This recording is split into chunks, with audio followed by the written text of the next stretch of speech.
Jaganmohan Reddy PA Nageshwar రెడ్డికి చెందినటువంటి అక్రమాల భోగోతం ఒక్కొక్కటిగా బయటకు వస్తుంది. ఇప్పటికే మనం గతంలో కూడా మాట్లాడుకున్నాం. వాళ్ళ కుటుంబం ఒక చిన్న టిఫిన్ బండి పెట్టుకుని జీవనం సాగించే కుటుంబం నుంచి వచ్చాడు.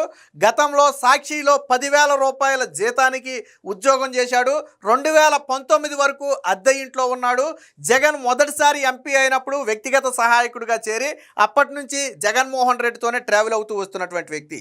జగన్ సీఎం అయ్యే వరకు అద్దె ఇంట్లో ఉన్నటువంటి కేఎన్ఆర్ జగన్ సీఎం అయిన తరువాత 5 ఏళ్ల వ్యవధిలోనే 3 రాష్ట్రాలలో ఆస్తులు కొన్నాడు. 3 రాష్ట్రాల్లో ఇళ్ళు ఉన్నాయి, 3 రాష్ట్రాల్లో ఆస్తులు ఉన్నాయి. వాళ్ళ భార్యకు ఒక సాఫ్ట్వేర్ కంపెనీలో వాటా ఉంది. కేఎన్ఆర్కు విజయవాడ బెంజ్ సర్కిల్ వద్ద ఒక కార్ల షోరూంలో వాటా ఉంది.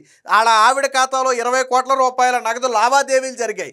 2 కేజీలకు సంబంధించినటువంటి గోల్డ్ వివరాలు పట్టుబడ్డాయి. సో ఇంత ఆస్తి ఎలా వచ్చిందా అని మనం మాట్లాడుకున్నాం. పైగా తిన పేరు మీదే కాదు, బినామీలను పెట్టుకునే స్థాయికి వెదిగాడు. ఇప్పటికే వైసీపీ అధికార ప్రతినిధిగా ఉన్నటువంటి పుత్తా శివశంకర్ రెడ్డి బినామీ అని మనం మాట్లాడుకున్నాం. ఆయన పోలీసులు కూడా విచారించారు. అయితే మరొక వ్యక్తి వీరారెడ్డి అనే మరొక వ్యక్తి పేరు కూడా బయటకు వచ్చింది.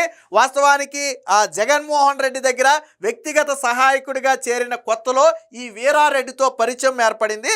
ఎస్ఆర్ నగర్లో వీరారెడ్డికి ఒక బార్ ఉండేది. ఆ బార్ దగ్గర ఉన్నటువంటి గెస్ట్ హౌస్లోనే జగన్ దగ్గర పిఏగా పనిచేస్తున్న సమయంలో అప్పుడప్పుడు వెళ్ళి వస్తూ ఉంటూ వాళ్ళిద్దరి మధ్య బంధం ఏర్పడి ఆ తరువాత ఏదైతే ఎస్ఆర్ నగర్లో ఒక బార్ ఉందని చెప్పుకున్నామో ఆ బార్లో పార్ట్నర్గా కూడా మారాడు.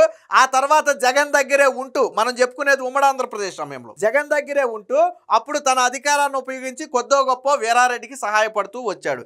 తర్వాత జగన్ సీఎం అయిన తర్వాత ఎప్పుడైతే కేఎన్ఆర్ పలుకుబడి పెరుగుతుందని తెలిసిన వీరారెడ్డి ఉన్నాడో వెంటనే హైదరాబాద్ నుంచి మకాంని ఎక్కడికి మార్చేశాడంటే తాడేపల్లికి మార్చేశాడు. అంతే, తాడేపల్లిలో వీళ్ళిద్దరూ కలిసి ఇక సెటిల్మెంట్లు దందాలు. ఎంతలా అంటే ఆఫ్రికా దేశం వెళ్ళి అక్కడ ఒక రాజుని కలిసి అక్కడే ఏకంగా మైనింగ్లో మేము పెట్టుబడి పెడతామని రాజుతోనే డీల్ చేసుకునే స్థాయికి వీళ్ళు ఎదిగారు. అంటే దీనికి సంబంధించిన ఒక్కొక్క వివరాలు పోలీసులు బయట పెడుతుంటే ఒళ్ళు గొగ్గురు పొడుస్తున్నాయి. ఏంటి, ఈ స్థాయిలో అవినీతి జరిగిందా? ఈ స్థాయిలో దోచుకున్నారా? అంటే ప్రతి దందాలో కూడా వాళ్ళ పాత్ర ఉంది. ఈవెన్ అంతెందుకు, బెంజ్ సర్కిల్ వద్ద ఉన్నటువంటి కార్ల షోరూంలో కేఎన్ఆర్ వాటా పెట్టాడని చెప్పి ఆ కార్ల షోరూమ్ యజమాని ఒప్పుకున్నాడు. సిట్టు ముందు ఒప్పుకున్నాడు. అయితే వైట్లో ఇచ్చాడా, మనీ బ్లాక్లో ఇచ్చాడా అనే ప్రశ్నకు మాత్రం యజమాని సమాధానం చెప్పకుండా తప్పించుకున్నాడని చెప్పి పోలీసులు చెప్తున్నారు. అంటే 1 కాదు 2 కాదు, 100,000 కోట్ల ఆస్తికి కేఎన్ఆర్ పడగలు చెప్పారు. అండ్ ఇంకా ఎంతమంది బినామీలు ఉన్నారో తెలియదు. ఇప్పటి వరకు 2 బినామీలే మనకు బయటపడ్డారు. ఇంకా ఇలా తవ్వే కొంది తీగలాగితే డొంక గదిలినట్టుగా ఒక్కొక్కరు బయటకు వస్తున్నారు. పుత్తా శివశంకర్ రెడ్డి దగ్గర లాగితే వీరారెడ్డి వచ్చాడు. ఇప్పుడు వీరారెడ్డి దగ్గర లాగితే ఎవడొస్తాడు? వీరారెడ్డి భార్య, ఆడ బంధువుల పేరు మీద కూడా కొన్నాడు. ఈవెన్ ఇక్కడ కోకాపేట లాంటి ప్రాంతంలోనో ఎక్కడో మొత్తానికి కోట్ల రూపాయలు విలువ చేసే విల్లాలు కొన్నాడంట. వైజాగ్లో కావచ్చు, లేదా అమరావతి దగ్గర విజయవాడ దగ్గర కావచ్చు, బెంజ్ సర్కిల్ వద్ద కావచ్చు స్థలాలు కొన్నాడు. మరి ఇంత డబ్బు ఎలా వచ్చిందో ఆయనకే తెలియాలి. దీనికి సంబంధించినటువంటి వార్త ఒకటి వచ్చింది, ఒకసారి చూద్దాం. కేఎన్ఆర్ కుమ్ముడు, పెరిగిపోతున్న జగన్ పిఏ అక్రమాస్తుల చిట్ట, రోజుకో బినామీ పేరు వెలుగులోకి. తాజాగా తెరపైకి దండా వీరారెడ్డి. విజయవాడలో 5,400 చదరపు గజాల స్థిరాస్తి, హైదరాబాద్ కోకాపేటలో విల్లా, కోట్ల రూపాయలు విలువ చేసే విల్లా కొనుగోలు, అలాగే హైదరాబాద్ ఎస్ఆర్ నగర్ దగ్గర ఉన్నటువంటి ఒక బార్లో భాగస్వామ్యం నుంచి ఆఫ్రికాలో లిక్కర్ వ్యాపారం చేసే స్థాయికి, విశాఖలో మైనింగ్ రియల్ ఎస్టేట్ వ్యాపారంలో కూడా దందా. కూటమి ప్రభుత్వం రాగానే ఎవరైతే వీరారెడ్డి ఉన్నాడో ఆ వ్యక్తి లోకేష్ రెడ్డిగా పేరు మార్చుకుని మళ్ళీ తిరిగి హైదరాబాద్కి మకాం మార్చాడు. వాస్తవానికి హైదరాబాద్ నుంచి తాడేపల్లికి జగన్ సీఎంగా ఉన్నప్పుడు మకాం మార్చి జగన్ ఓడిపోయిన వెంటనే మళ్ళీ ఏం చేశాడు, అక్కడ పెట్టి బేడ జద్దేసుకుని తిరిగి ఇక్కడికి వచ్చి ఈసారి లోకేష్ రెడ్డిగా ప్రచారం చేసుకుంటున్నాడంటే అసలు ఐడెంటిటీ బయట పడకుండా, ఎందుకైనా మంచిది ఈ లిక్కర్ స్కాముల్లో ఇతని పాత్ర కూడా ఉంది, పిఏని లాగితే నేను బయటపడతాననే భయంతో తన పేరు ఐడెంటిటీ పూర్తిగా మార్చేసుకుని ఇక్కడ తిరుగుతున్నట్టుగా పోలీసులు అయితే గుర్తించారు. మాజీ ముఖ్యమంత్రి జగన్ వ్యక్తిగత సహాయకుడు నాగేశ్వర్ రెడ్డి అక్రమాస్తులు తవ్వే కొద్దీ బయట పడుతూనే ఉన్నాయి. ఆయన అక్రమాస్తుల చిట్టా చాంతాడంత పెరిగిపోతుంది. జగన్ అధికారంతో 100 కోట్ల విలువైన ఆస్తులు సంపాదించిన కేఎన్ఆర్ బినామీలు రోజుకొకరు వెలుగులోకి వస్తున్నారు. ఆయన చిన్ననాటి స్నేహితుడు, కడప జిల్లాకు చెందిన పుత్తా శివశంకర్ రెడ్డి బినామీ అని మనం మాట్లాడుకున్నాం. పుత్తా శివశంకర్ రెడ్డిని ఆల్రెడీ పోలీసులు విచారించారు. అతను వైసీపీ అధికార ప్రతినిధిగా కూడా ఉన్నాడు. బహుశా మరి మనోడే ఏమైనా ఇప్పించడం మనకు తెలియదు. కానీ తరువాత ఆ వ్యక్తి దగ్గర విచారణ చేస్తే బయటకు వచ్చిన వ్యక్తే ఈ దండా వీరారెడ్డి. సో ఇతనికి సంబంధించినటువంటి భోగోతాలు కూడా వచ్చి ఒకసారి చూద్దాం. సో పుత్తా శివశంకర్ రెడ్డి బినామీ దగ్గరగా ఇప్పటికే ఆధారాలు సేకరించింది. తాజాగా గుంటూరు జిల్లా మేడుకొండూరుకు చెందిన దండా వీరారెడ్డి పేరు తెరపైకి వచ్చింది. వైసీపీ హయాంలో ముఖ్యమంత్రి జగన్ పిఏ హోదాలో కేఎన్ఆర్ సంపాదించిన అక్రమాస్తులలో సింహభాగం దండా వీరారెడ్డి, ఆయన భార్య, ఇతర బంధువుల పేర్లతో పెట్టినట్టుగా తెలుస్తుంది. గత ప్రభుత్వంలో జరిగిన లిక్కర్ స్కామ్ను దర్యాప్తు చేస్తున్న సిట్ అధికారులు కేఎన్ఆర్ను విచారించిన సంగతి మనకు తెలిసిందే. మొత్తంగా 3 రాష్ట్రాల్లో ఆస్తులు, ఇళ్ళు ఉన్నట్లుగా ఇప్పటికే అధికారులు గుర్తించారు. విశ్వసనీయ సమాచారం ప్రకారం హైదరాబాద్లోని సంజీవ్ రెడ్డి నగర్లో అంటే ఎస్ఆర్ నగర్లో బార్లో వ్యాపార భాగస్వాములుగా ఉన్నటువంటి ఈ ఇద్దరు జగన్ ముఖ్యమంత్రి అయ్యాక ఏకంగా ఆఫ్రికాలోని ఒక దేశం రాజును కలిసి అక్కడ లిక్కర్లో వ్యాపారాలు చేసేందుకు ఒప్పందం కుదుర్చుకున్నట్టుగా కూడా తెలిసింది. విజయవాడలోని రామరప్పాడు ప్రాంతంలో 5,400 చదరపు గజాలంటే మామూలు విలువ కాదు. అది విజయవాడ రామరప్పాడు ప్రాంతంలో 5,400 చదరపు గజాలంటే మామూలు విషయం కాదు. అలాగే హైదరాబాద్లోని కోకాపేట ప్రాంతంలో కోట్ల రూపాయలు విలువ చేసే ఒక విల్లాను ఈ వీరారెడ్డి భార్య పేరు మీద పెట్టారు.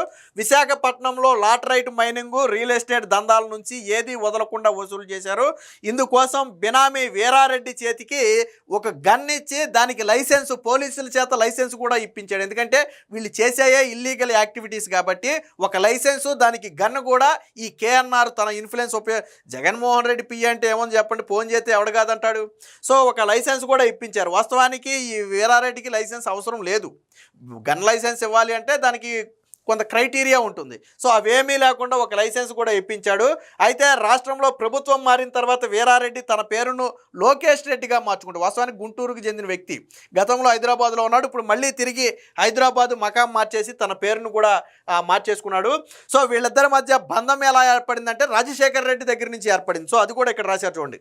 వైఎస్ సీఎంగా ఉన్న సమయంలో హైదరాబాద్లోని ఎస్ఆర్ నగర్లో ఒక బార్లో వీరారెడ్డి భాగస్వామిగా చేరాడు. అక్కడే గెస్ట్ హౌస్ ఏర్పాటు చేసుకున్నాడు. అప్పట్లో ఉపాధి కోసం హైదరాబాద్ వెళ్ళిన ఆయన లిక్కర్ వ్యాపారంలో దిగాడు. జగన్ మొదట కాంగ్రెస్ తరపున కడప ఎంపీగా గెలిచినప్పుడు పిఏగా ఆయన వద్ద చేరిన కేఎన్ఆర్తో ఈ వీరారెడ్డికి బంధం ఏర్పడింది. ఎస్ఆర్ నగర్లో వీరారెడ్డికి ఉన్నటువంటి ఆ గెస్ట్ హౌస్కి వెళుతూ వస్తూ ఉండేవాడు.